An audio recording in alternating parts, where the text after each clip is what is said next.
welcome. My name's Stephen Kidd and I will be chairing this webinar on the challenges of meningitis.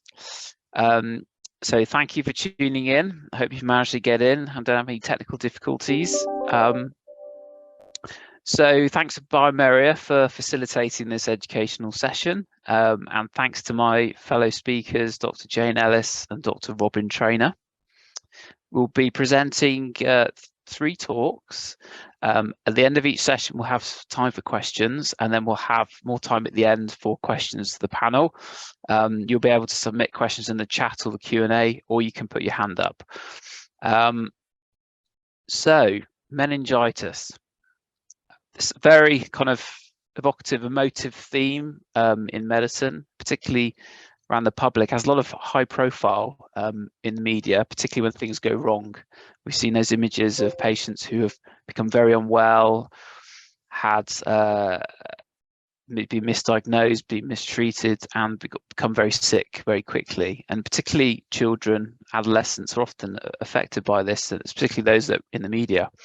So we have some talks today about some of the ways in which we as healthcare professionals have experienced diagnostics, meningitis, managing patients with meningitis, and then also ways in which we can strive to improve all of these pathways to ensure we've got the best outcomes for our patients, whether that's how to manage them better, looking at how guidelines can be improved, or the impact of novel ways of making those diagnostics as quickly as possible.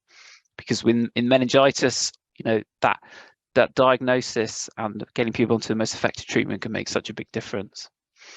So without further ado, I will hand over to Dr. Jayne Ellis for her talk.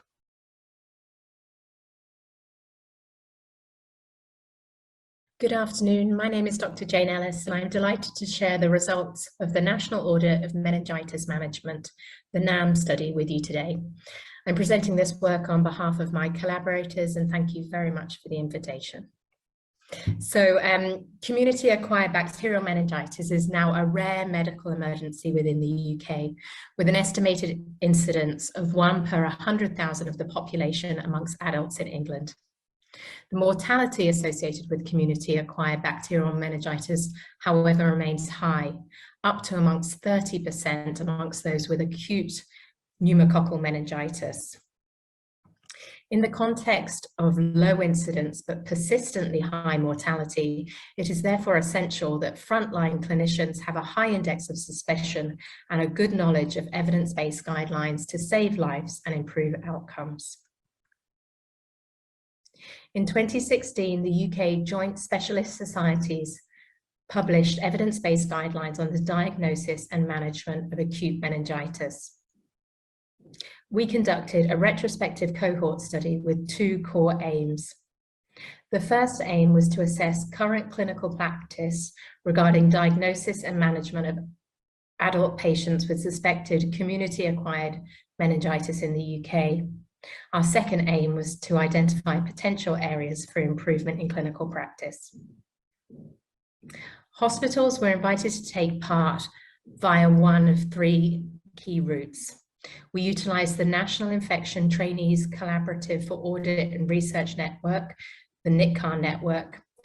We also sent invitations via the UK Meningitis Study Network and via the British Invitation Association.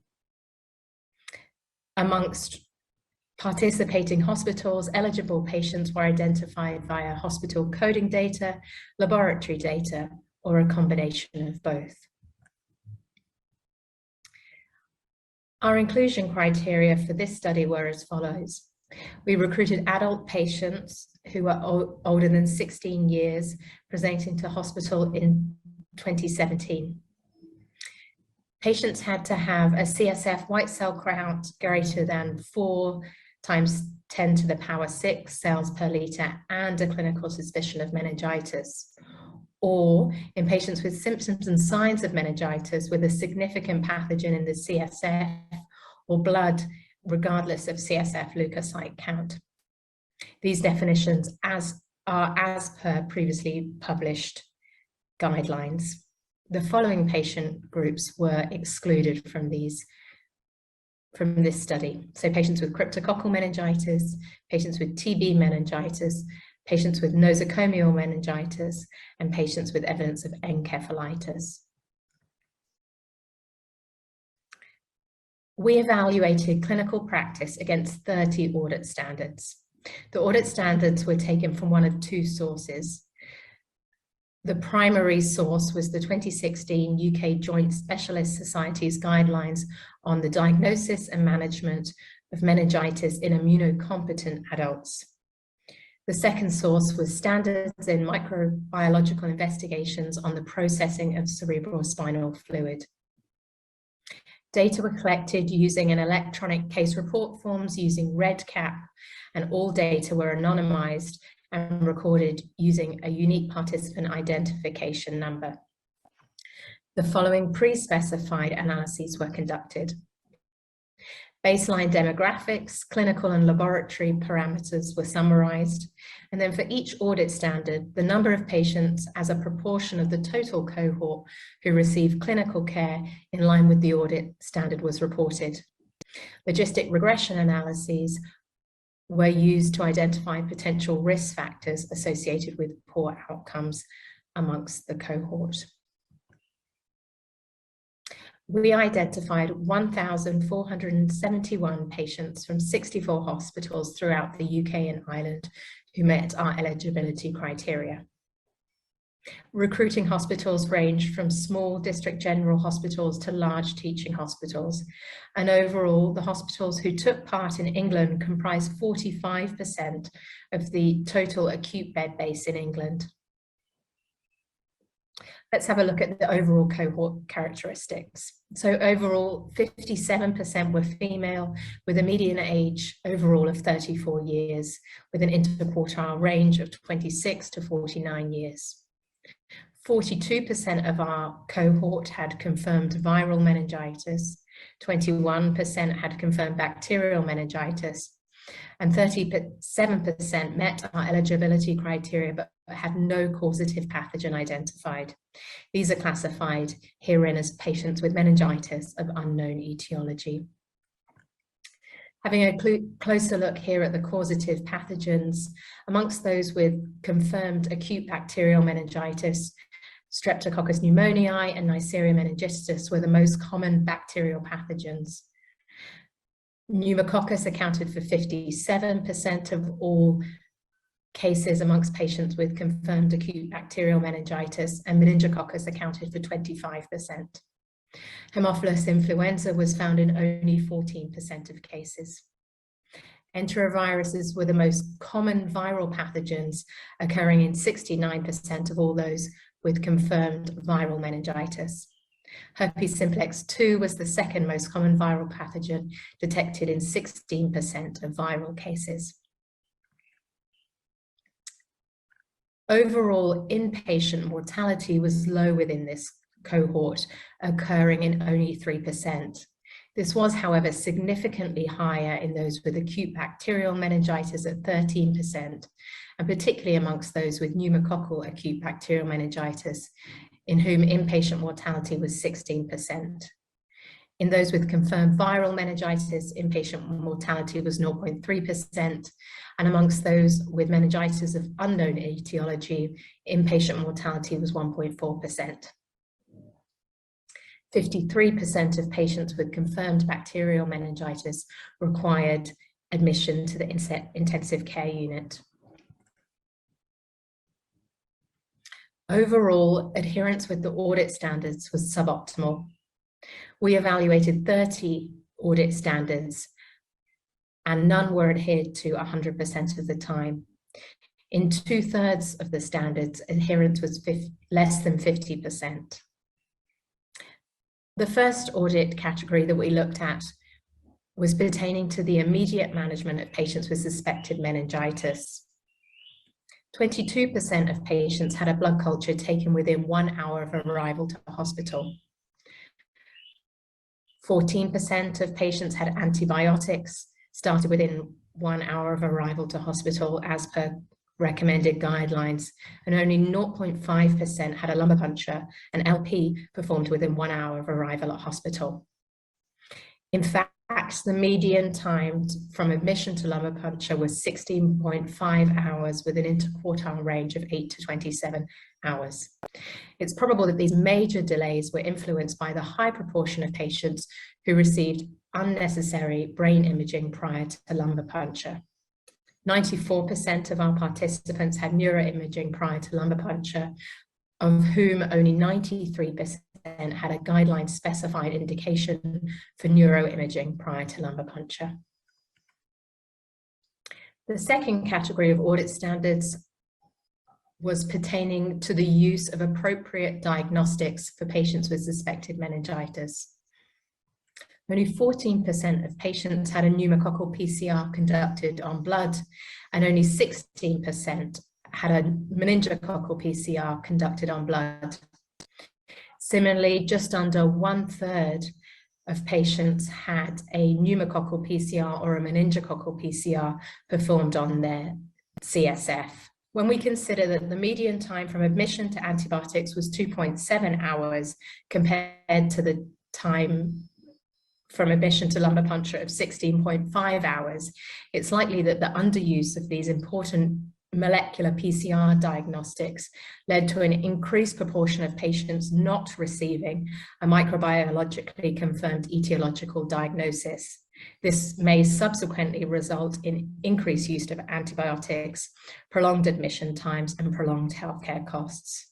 Importantly, less than half of patients received an HIV test as per guidelines. Moving on to the third and final category of audit standards, where we looked at the treatments provided for patients with suspected meningitis. I've picked out 4 of the critical audit standards here for us to review together. Overall, adherence with empirical antibiotic use was good, with 71% of patients receiving an appropriate cephalosporin. However, use of ampicillin or amoxicillin for those at risk of listeria meningitis was suboptimal, with only 24% of those aged 60 or over receiving the appropriate dose of ampicillin or amoxicillin, and only 23% of immunocompromised patients receiving appropriate anti-listerial cover. Provision of adjunctive dexamethasone as per guidelines was also poor, with 5% overall of the cohort receiving this life-saving therapy. This proportion, however, increased amongst those with confirmed acute bacterial meningitis to 50%. We'll now have a look at some of the clinical outcomes within our cohort. So amongst 303 patients with confirmed bacterial meningitis, having a GCS of less than 13, having a confirmed diagnosis of pneumococcal acute bacterial meningitis, and admission to the intensive care unit were all strongly associated with an increased risk of in-hospital mortality, both on univariate and multivariate analyses with adjustment for sex and age. Provision of adjunctive IV dexamethasone was associated with a trend towards reduced in-hospital mortality, both amongst all patients with confirmed acute bacterial meningitis, and particularly amongst those with pneumococcal acute bacterial meningitis. But these trends did not meet statistical significance. Importantly, however, our study was not powered to detect these mortality benefits.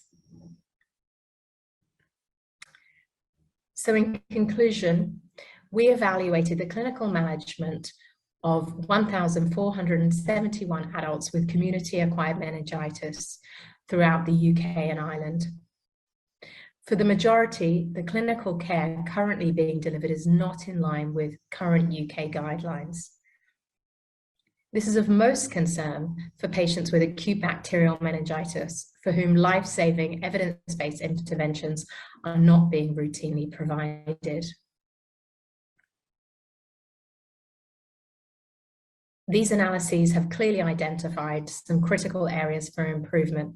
And so to summarize some of our key take-home messages, with respect to immediate management, we need to improve in terms of how long it takes us to give the first antibiotics. And we can reflect on the median time from admission to the first antibiotics at 3.2 hours. There were also significant delays in the time from admission to first lumbar puncture. Within this cohort, the median time was 16.5 hours. We hypothesized that this was likely influenced by the unnecessary use of neuroimaging prior to lumbar puncture. The majority of patients did have neuroimaging prior to lumbar puncture, but 83% of those had no guideline specified indication. With regard to diagnostics, we have an opportunity to improve the use of molecular diagnostics utilizing pneumococcus-specific and meningococcus-specific PCR diagnostics on both blood and CSF. With respect to treatment, there was a clear lack of appropriate antibiotics for those at risk of listeria, and we also report on the suboptimal use of adjunctive steroids within this cohort. In terms of future directions, we recommend that the findings from this study are strongly considered in the development of the new National Institute for Clinical Excellence NICE guidelines on meningitis that are currently under development. We would also support a national strategic meningitis management improvement plan focusing on the timely use of diagnostics, appropriate antibiotics in at-risk populations, and the use of adjunctive steroids. Such a plan should be informed by qualitative research to identify barriers and facilitators to adhering to clinical guidelines, and quality improvement projects to evaluate the use of integrated electronic order sets to standardize optimal use of diagnostics and the potential impact of meningitis management bundles. These work streams are ongoing at the NAM contributing sites. I'd be delighted to take any questions, but I'd just like to close with giving my many thanks to all of the 64 NAM contributing sites from across the UK and Ireland, to Fiona McGill, who is the chief investigator on this project, my co-authors is listed here, and the wider NAM investigators group, and finally to the NITCAR network for facilitating this important work. Many thanks. Many thanks,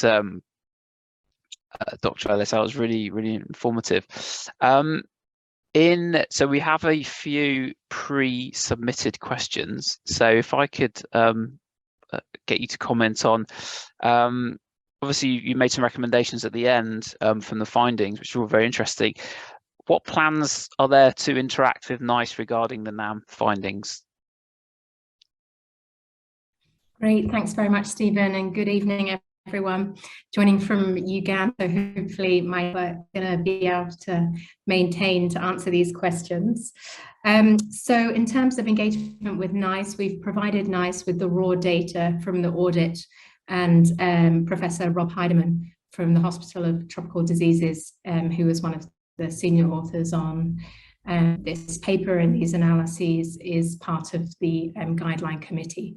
So we'll have to watch this space, but hopefully the data will be incorporated whilst developing the guidelines. Brilliant. So how would you suggest you improve the adherence to guidelines? Because obviously you said that there's a qualitative element here, so often it's quite behavioral. You know, you can create the best guidelines in the world, but if they're not adhered to, then they're not always worth it. So can you suggest any improvements that to increase that adherence? Yeah, I think as you sort of referred to there, I think there's some really important work to do around qualitative research, both locally at the audit sites involved within the NAM project, and nationally it could be done as well, to sort of really try and understand what are the barriers to adhering to the guidelines. Anecdotally, certainly, I think in a timely manner due to a lack of equipment in the emergency departments, or pressures to get patients out of A&E within the 4-hour target, or staffing shortages, are all major challenges. But I think to sort of formalize this feedback in a more systematic way would be useful. I think sort of combining qualitative research with education packages would be one key approach as well. And then what we've been doing locally at the Hospital for Tropical Diseases at UCLH in London is trialing the use of clinical meningitis management bundles, so expanding the use of electronic health record systems. For example, EPIC is what we use. And therefore, at the point of being faced with a patient with suspected meningitis, you can have automatic reminders on immediate management, diagnostics, sort of using systems like ProGuide to remind clinicians about essential anti-infective therapies or adjunctive therapies. So I think all of these are worth trialing and something that we're encouraging all of the NAM sites to try and utilize prior to re-auditing adherence with the guidelines in due course. Great. Well, thank you very much for that really informative talk and the follow-up questions. So off to talk number 2. Well, thank you for tuning in to listen to my talk today. My name is Stephen Kidd. I'm a principal clinical scientist at Hampshire Hospitals, and I'm also the lead scientist for the trust, and a background in diagnostics and infection. So today I'm entitled my talk, I Thought It Was Just a Headache. And we hear that quite a lot with patients who end up being diagnosed with meningitis and encephalitis. It can often start as something that we dismiss as just a headache. So I will start by whetting the appetite, and okay, straight into an interesting case, a puzzle.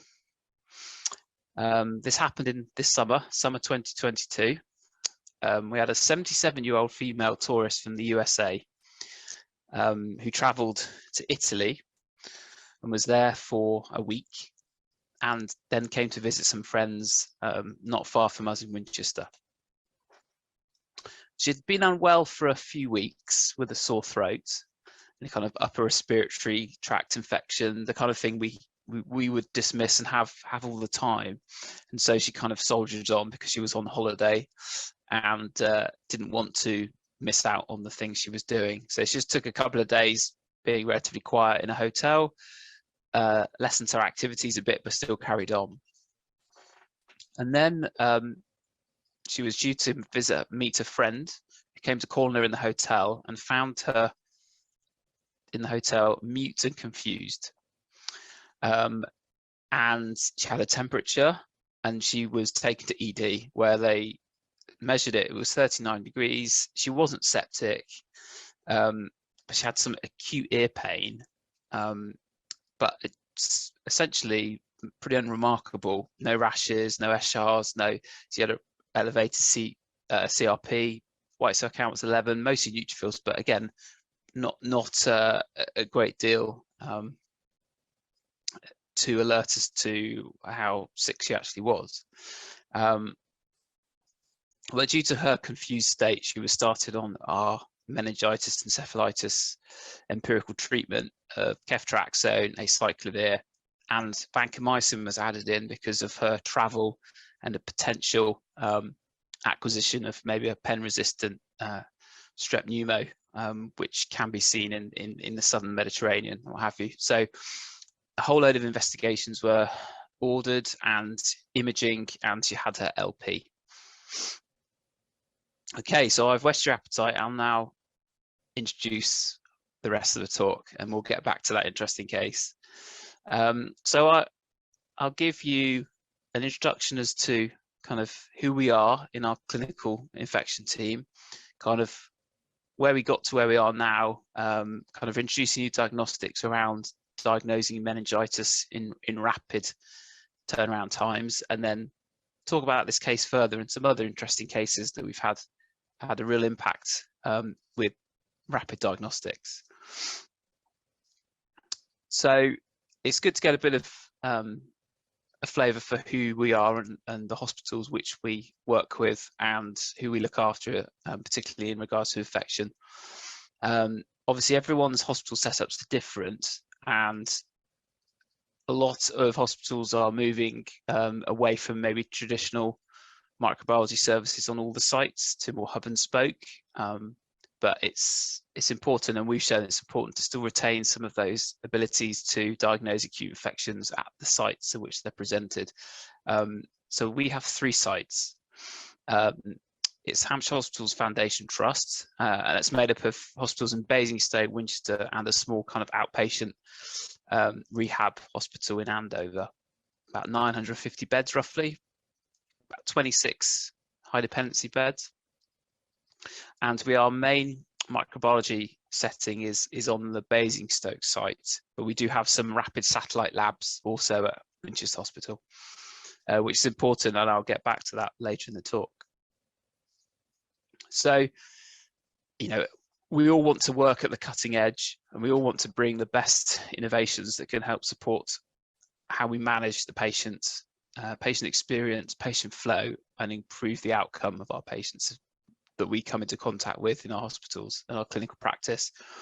So one kind of thing that's really important for us, and it's something that it's been a bit of a mantra, is that we want to bring in novel, innovative ways of working, but we can only do that when they actually serve a function and actually have an actionable clinical output and outcome, because otherwise it's very hard to get those innovations through financial boards, etc., if there isn't an actual direct impact on patient care, or a cost saving, or an increase in turnaround time, etc.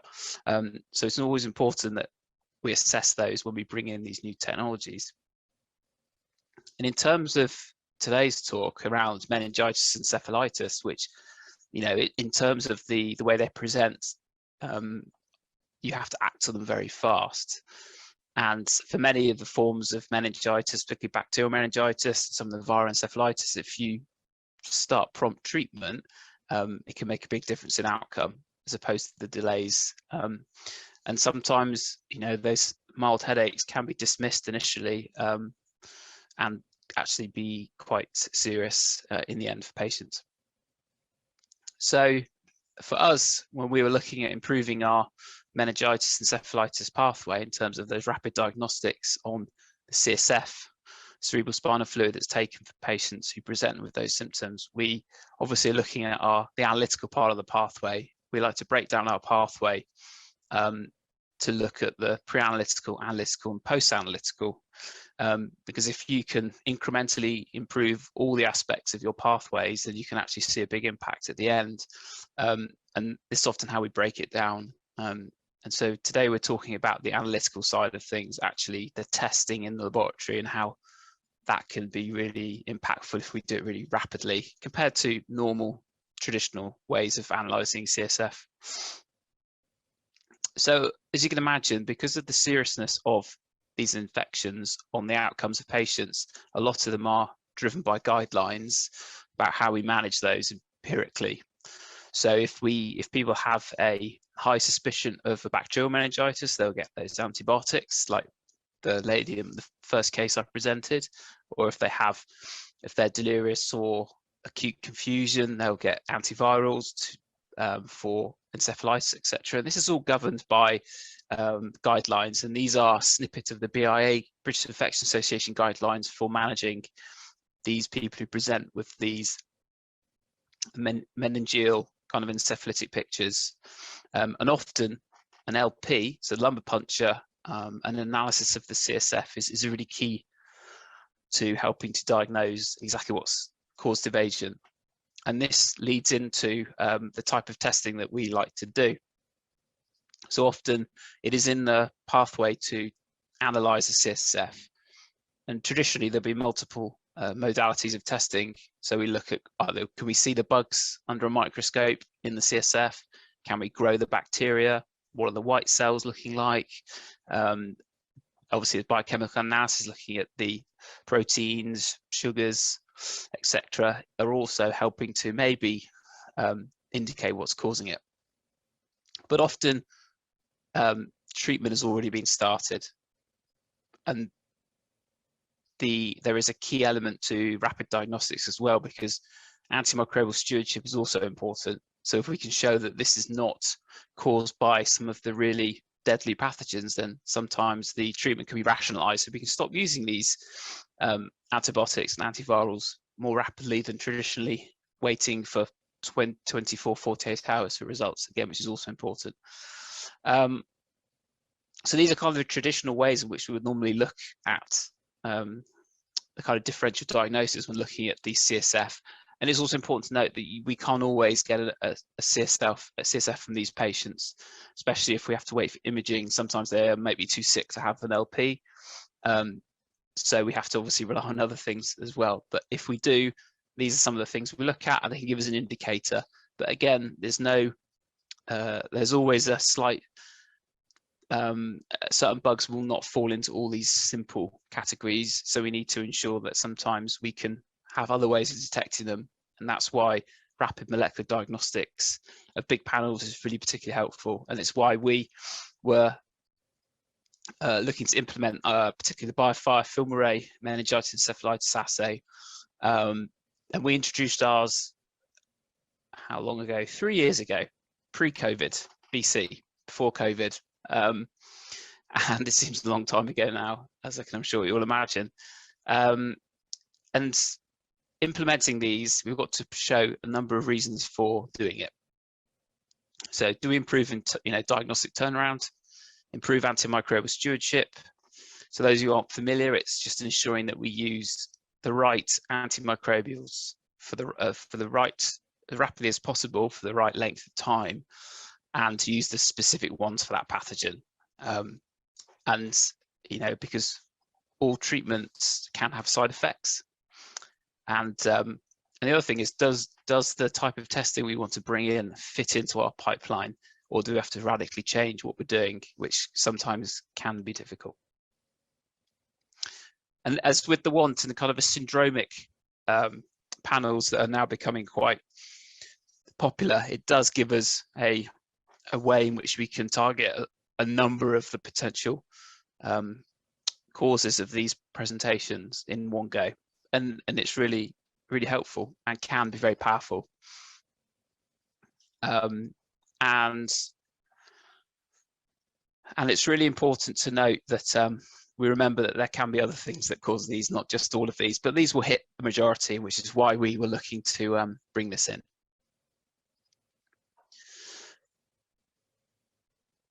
So if I get back to the initial case, I will talk through some interesting cases that we've come across and have used this panel for. So back to that lady, 77-year-old. She was able to have an LP the morning after she was admitted to hospital and given those antivirals and antibiotics. And this is the result we got back. So this is just an output. It is anonymized. And this is the output from the BioFire film array ME panel. As you can see, we had a hit for Haemophilus influenzae. And that made us take a second look, because this is not a common thing to see.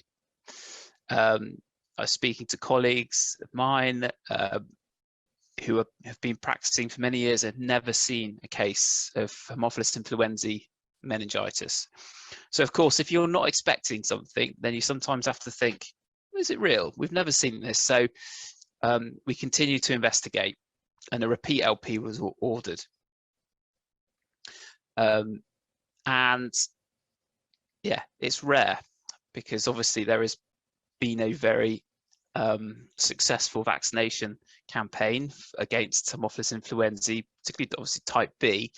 And so we realized obviously not everyone is vaccinated and not everyone responds to vaccines.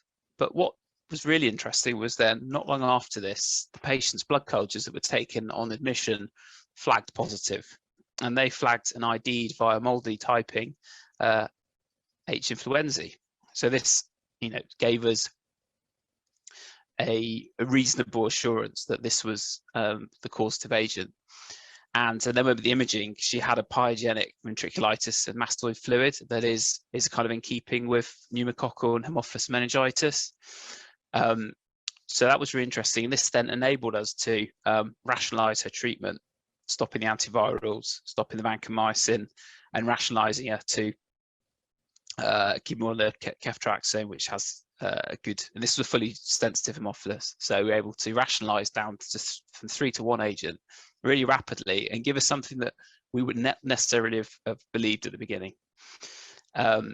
So just very quickly, those of you who aren't familiar, it's an infection that most people would come across in respiratory secretions that cause just a runny nose, maybe an exacerbation of COPD, etc. But it is gram-negative coccobacilli, and this is a nice image from the CDC website of a gram stain.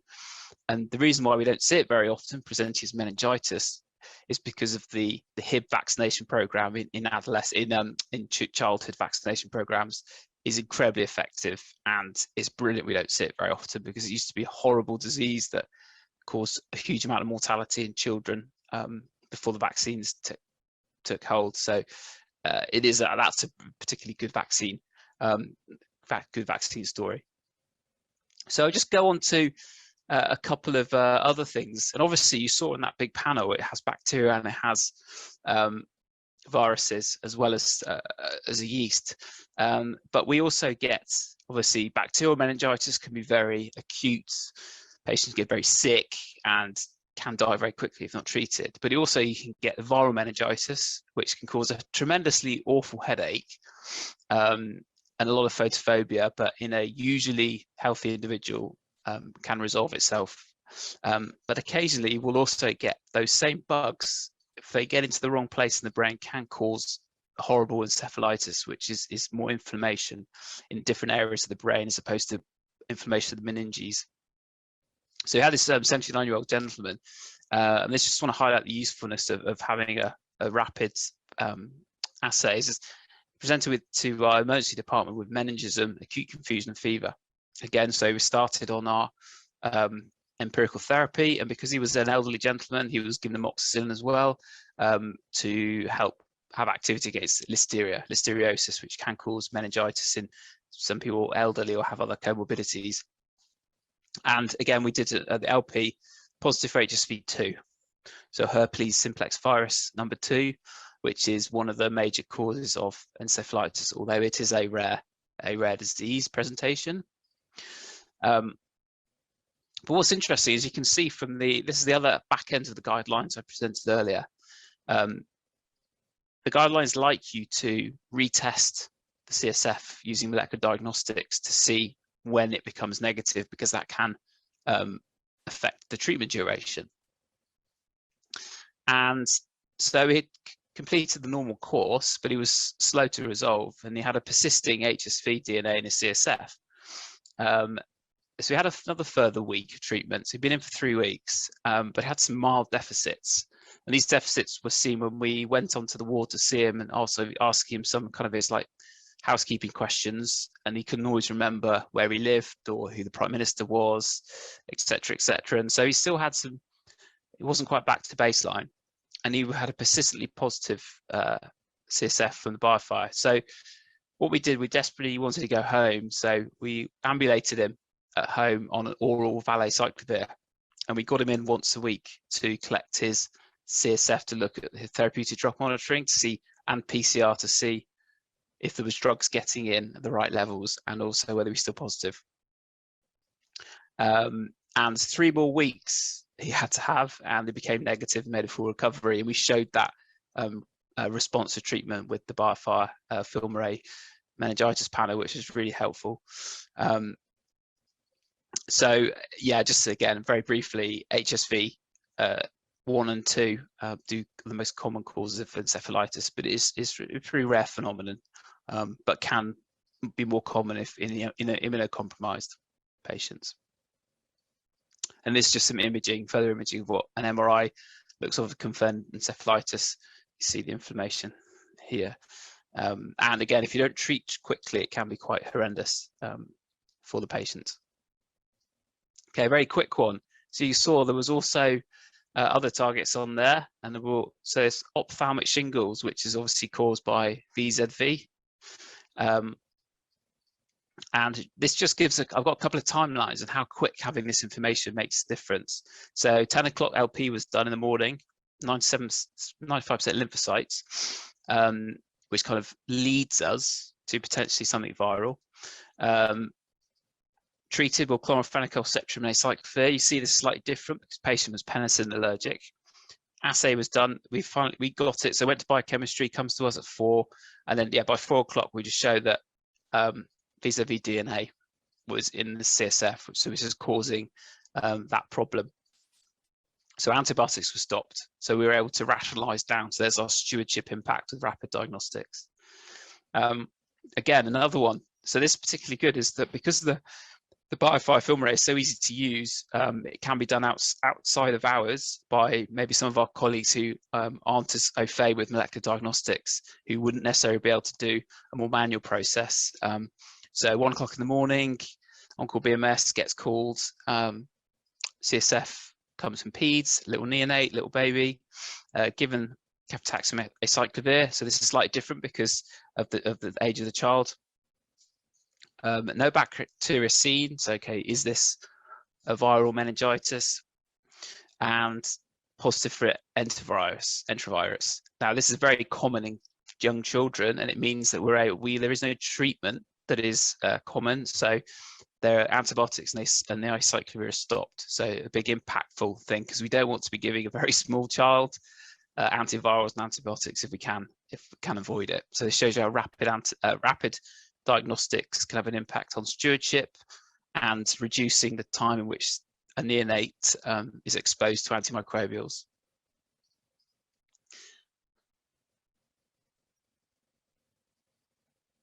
And that is a bit of a whistle-stop tour on how we've introduced and the impact of having rapid diagnostics. So giving you a bit of a flavour around some of the bacterial meningitis, some of the viral meningitis, and some of the rarer cases encephalitis, due to the fact we have a large panel on there. And some of the timelines and the impactful way in which rapid diagnostics can work, not just on treatment, but also stopping treatment. So I'd just like to thank you to the microbiology team at Hampshire Hospitals who dealt with all of this, because it is always a collaborative team effort. And thank you for listening. Any questions? So I see we have a question from the Q&A from Ben Mitchell. Would you consider introducing the BioFire panel, particularly the meningitis, at a point of care test on the wards? It's a good question. I think in terms of any point of care test, you need to show that it's going to have an impact on the patient pathway that has an actionable result. Now, with some of these large panels, there's a certain amount of stewardship that's sometimes required for the interpretation. And I think sometimes very targeted point of care testing, it can be really valid. So, for example, during flu seasons prior to COVID, we used to run rapid point of care in our paediatric and ED departments for flu A, flu B, that could help our pipeline of patients and isolation and contact tracing, etc. Now, with very big panels, these syndromic panels, sometimes you can get a result which you're not expecting, and sometimes would require some expert interpretation. So, for example, like Haemophilus influenzae is not something you see very often, and therefore sometimes that could be a step too far for some of the clinical teams without either infectious disease microbiology interpretation. So it can be challenging to get those types of tests into point of care, and that actually brings me on to one of our kind of questions that was put in, is like around HHV6, which is on commonly on these syndromic panels, again, which people have seen bringing up results that are not expected. And sometimes, especially in viruses, we can detect some of the latency, reactivation, some of the chromosomal integration of these viruses, which might not necessarily mean they're causing the infection.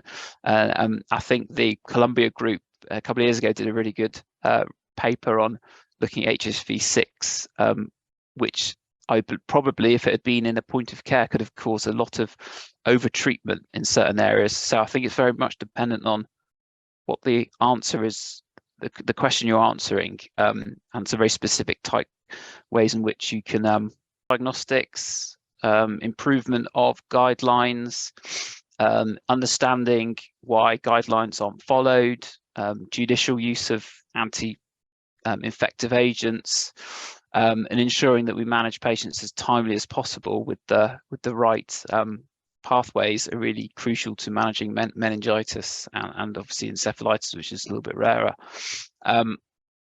So as I say, thank everyone for tuning in. Thank you for all those really interesting questions.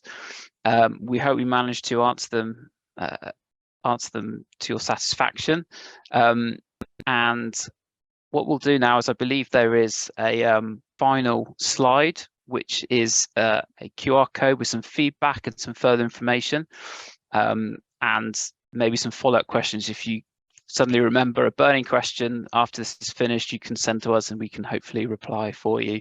So I think just to sum up that the last two talks on rapid diagnostics, they're not the be-all and the end-all. They've got to be used judiciously. They've got to be used in the right context.